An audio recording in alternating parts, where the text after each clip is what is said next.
ये मेरे साथ बहुत पहले हुआ था, पर मुझे आज भी वो दिन अच्छे से याद है।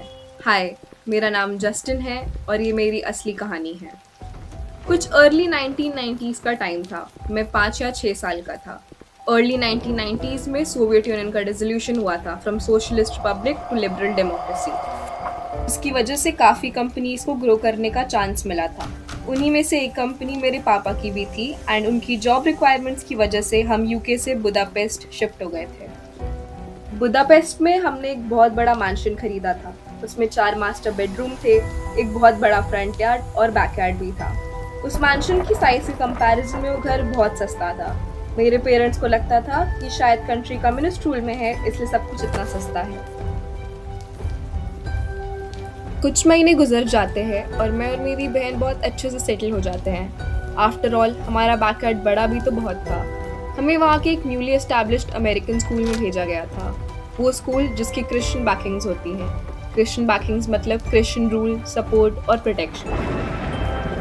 मुझे रिलीजन से इतना कुछ लेना देना नहीं था, इसलिए मुझे वहाँ की बाइबल टीचिंग्स बहुत बोरिंग लगती थी। कुछ और टाइम गुजरता है और हमारा वो नया घर पुराना हो जाता है। बट फिर things started to get weird. मैं और मेरी बहन एक ही रूम में रहते थे। हमारे बेड्स रूम के 2 कॉर्नर्स पे थे। हम दोनों रात में बैकयार्ड में खेलते थे, फिर रूम में आके थोड़ी देर बात करके सो जाते थे। एक रात हम दोनों खेलकर बहुत थक गए थे, इसलिए कमरे में जाते ही हम सो गए। मैं रात की कुछ 2 बजे पानी पीने के लिए उठा and as I woke up मैंने अपनी सिस्टर की बेड की तरफ देखा। मैंने देखा कि वो उठी हुई थी। साफ तो नहीं दिख रहा था, पर कुछ उसके शैडो जैसा था और इससे पहले कि मैं कुछ कहता वो वापस लेट गई। पर ये कोई नॉर्मल लेटना नहीं था। ऐसा यूजुअली हम तब करते हैं जब हम फ्रस्ट्रेटेड होते हैं। ऑड आई थॉट, और मैंने फिर इस बात को इग्नोर किया बिकॉज फॉर मी पानी पीना वॉज टॉप प्रायोरिटी। बट इससे पहले कि मैं उठता I saw her sit up again. ये बहुत वियर्ड था मेरे लिए। आई फ्रोज। देन वो वापस लेट गई, फिर उठी, फिर लेटी और वो ये करती रही। बेड से स्क्वीकी नॉइजेस आने लगे थे। मैं ना हिल पा रहा था और ना सांस ले पा रहा था। उसने ये बहुत देर तक किया, बट फिर वो रुक गई। फिर धीरे धीरे वो मेरी तरफ मुड़ी। मैंने अपनी आंखें बंद कर ली थी। कुछ टाइम बाद I finally got the strength to open my eyes. मैंने देखा कि वो अपने डार्क ब्लैक आउट फेस से मेरी तरफ ही देख रही थी। Panic started to hit me. मेरी हार्ट बीट बहुत तेज हो गई थी। मुझे बहुत डर लग रहा था, बट अगर मैं ऐसे ही डरता तो सफोकेट हो जाता। ऊपर से मैं अपनी सिस्टर को ऐसे देख भी नहीं पा रहा था। मैंने हिम्मत जुटाई और अपनी सिस्टर की तरफ भागा। जैसे ही मैं उसके पास पहुंचा, मैंने देखा कि वो सो रही है। वो डार्क शैडो भी गायब हो गई थी। मैं उसे आवाज़ देने लगा। मैं रो रहा था, कंफ्यूज था, पर आधा सोया हुआ भी। मैंने उसे बताया जो जो मैंने देखा और कहा कि हमें मम्मा पापा के रूम में जाना चाहिए। वो हंसने लगी और कहा कि ये बात बिल्कुल फनी नहीं है। एनीवेज, वो बहुत छोटी है, वो ऐसी बातों में बिल्कुल बिलीव नहीं करती। मेरे पास और कोई चॉइस नहीं था, इसलिए मैं वापस अपने बेड पे जाकर सो गया। मैं उस रात सो नहीं पाया और पूरी रात अपनी बहन को देखता रहा। मैं उसे कुछ नहीं होने दे सकता था। थैंकफुली उस रात फिर कुछ नहीं हुआ। उस रात के बाद से सब कुछ चेंज हो गया था। वो घर जिसमें हम बहुत कंफर्टेबल थे, उस घर से मुझे एक क्रीपी फीलिंग आने लगी थी।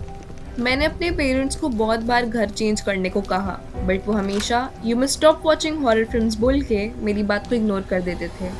कई दिन गुजरते हैं और मेरी वो ईरी फीलिंग वापस नॉर्मल होने लगती है। सब कुछ नॉर्मल होने लगा था। मैं वो इंसिडेंट ऑलमोस्ट भूल ही गया था, बट कहते हैं ना, some stories stay with you even when you want to forget. One morning, I woke up with the screams of my mother. वो जिस अपने रूम से बाहर ही आई थी। वो मुझे देख रही थी। मुझे सब कुछ अपसाइड डाउन दिख रहा था। मैं 2nd फ्लोर की स्टेयरकेस पे बैट की तरह अपसाइड डाउन लटका हुआ था। As soon as I came back in my senses, मैं गिरने लगा। उस वक्त अगर मेरे डैड मेरी मम्मा की स्क्रीम्स सुन के आते नहीं तो मैं श्योरली सर के बल गिरता। My father held me and saved me. I was diagnosed with sleep walking. Doctor ने कहा कि ऐसा होना मेरे एज के बच्चों में बहुत कॉमन है। उसके बाद से मेरे पेरेंट्स ने मुझे हॉरर फिल्म्स या ऐसा कुछ भी जो मेरे नाइटमेयर्स को ट्रिगर करे वो सब बैन कर दिया था।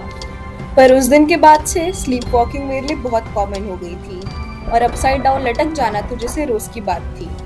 मेरे पेरेंट्स बहुत रिलीजियस थे। उन्होंने इस टॉपिक पे बहुत डिस्कशन किया और मुझे याद है कि उसके कुछ ही दिन बाद मेरे घर एक प्रीस्ट आए थे। प्रीस्ट हमारे रूम में गए थे और वहाँ वो कुछ 1 घंटे के लिए रुके थे और उस बीच हम में से कोई भी उस रूम में नहीं गया। जब वो बाहर आए तब उनके चेहरे के एक्सप्रेशंस कुछ अजीब से थे। वो शायद लैटिन में कुछ कह रहे थे। फिर वो नीचे गए, वहाँ रुके और ऊपर देखा। वो ऊपर सीलिंग पे देख रहे थे, उस सीलिंग पर जो हमारे बेडरूम के जस्ट नीचे था। उन्होंने कहा कि वो हमारे पेरेंट्स से कुछ देर अकेले बात करना चाहते हैं। उनके बीच क्या बात हुई वो तो मुझे नहीं पता, बट हाँ, मेरे पेरेंट्स पूरे वाइट हो गए थे एंड हमने उसी वक्त उस घर को छोड़ दिया था। उस दिन के लिए हम एक होटल में रुके थे। द नेक्स्ट डे मेरे पेरेंट्स ने कंस्ट्रक्शन वर्कर्स को हायर किया था एंड उन्हें हमारे बेडरूम के जस्ट नीचे वाली सीलिंग को तोड़ने कहा। जब वो सीलिंग तोड़ी गई तब उसमें एक छोटा ट्रैप डोर मिला और उसे खोलने के बाद उसमें से बहुत सारे बैग्स मिले थे।